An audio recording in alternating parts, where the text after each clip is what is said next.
These Testing Times, by John Thomas Mawson. Victories that history acclaims, and that make names which live upon the lips of men for centuries are not gained upon beds of sloth and in easy circumstances, but amid appalling privations and stern realities that put to the test the mettle, and nerve, and sinew of the warrior. Neither does faith flourish and win its triumph in times of material prosperity, such times cause it to become shriveled and flaccid, but in the rough days of trial and stress, it revives, and thrives, and grows strong and valorous. May these testing times rekindle the faith of the saints of God in Himself, so that God may become the supreme factor in their lives. We shrink from trials. We shrink from trials and difficulties. It is natural to do so, for they are not joyous but grievous, and yet we need not, for afterward they yield the peaceable fruit of righteousness to them that are exercised thereby. Hebrews 12 verse 11. They are wise who look on to the afterward, the result of the trial.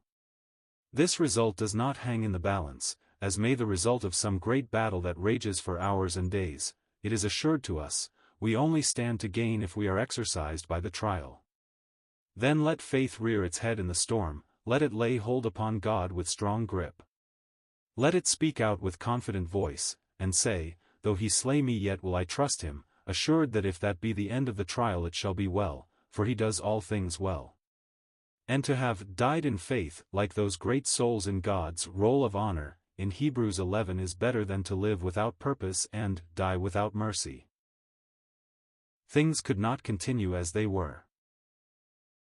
If we carefully consider things we shall see that they could not have continued as they were. The iniquity of Sodom, which was pride, fullness of bread, and abundance of idleness, Ezekiel 16 verse 49.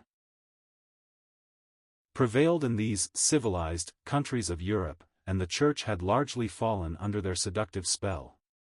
Christians caught by the spirit of the times have followed eagerly the prizes that the world had to offer, and it has laid a heavy toll upon them, so that spiritual life has become much weakened, faith has declined, the Lord's work has languished, and His interests have been neglected. He loved His saints too much to permit such a condition of things to continue, and, we doubt not, that, for the sake of His saints, as well as in mercy to the world at large, He has permitted the awful calamity of this European war to come upon us, so that, seeing that all these material things, which appeal so strongly to the senses, must perish, our faith might be quickened, and we might find God to be better than possessions, and look with a truer earnestness onward to that new heaven and new earth wherein righteousness shall dwell. Days of ease are not the best for us. Let us clearly understand that days of ease are not the best for us, and we shall be greatly helped. David's checkered career yields striking proof of this. When his prosperity had reached its flood tide, he forgot the God whose goodness had followed him all the days of his life, and he could not rest though he lay upon a curtain-hung couch in a great palace.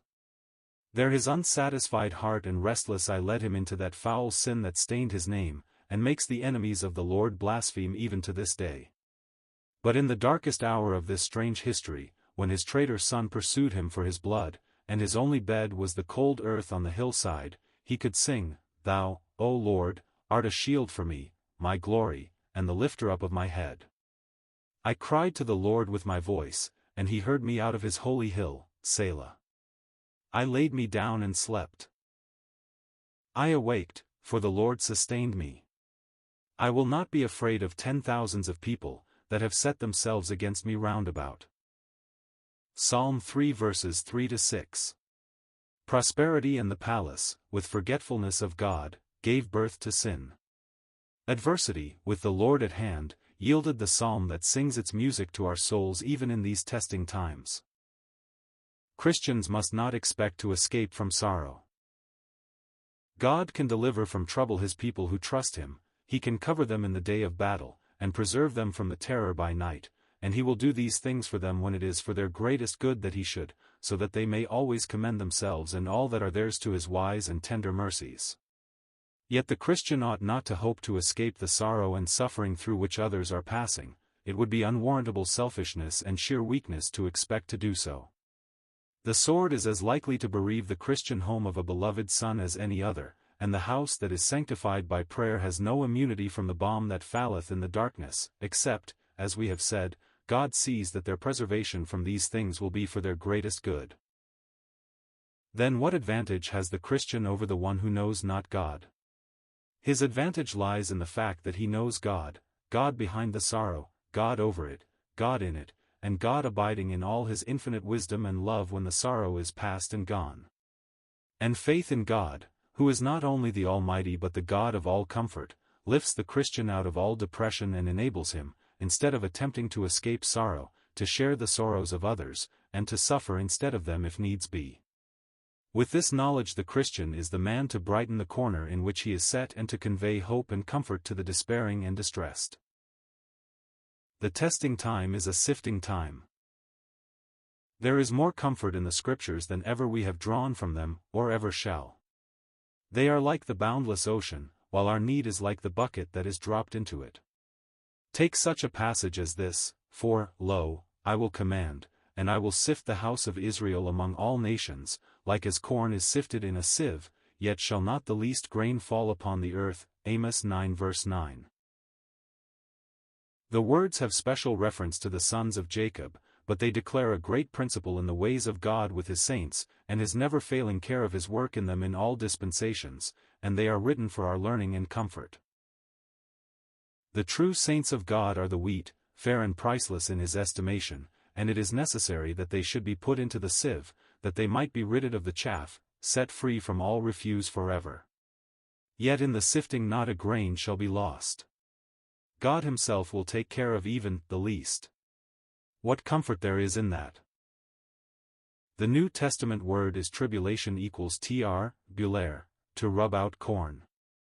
The bulum was a wooden instrument fitted with iron spikes for rubbing out corn.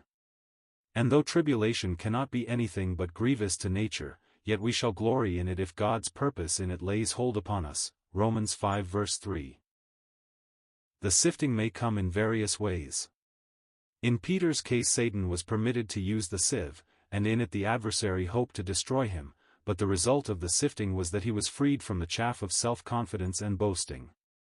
A blessed result. The wheat remained uninjured.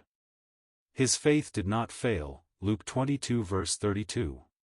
But whether the sifting comes directly from Satan, or through the circumstances of these sad times through which we are passing, circumstances of sickness, pain, anxiety, bereavement, hunger, nakedness, peril or sword, God is faithful, who will not suffer you to be tempted above that ye are able, but will with the temptation also make a way to escape, that ye may be able to bear it. 1 Corinthians 10 verse 13.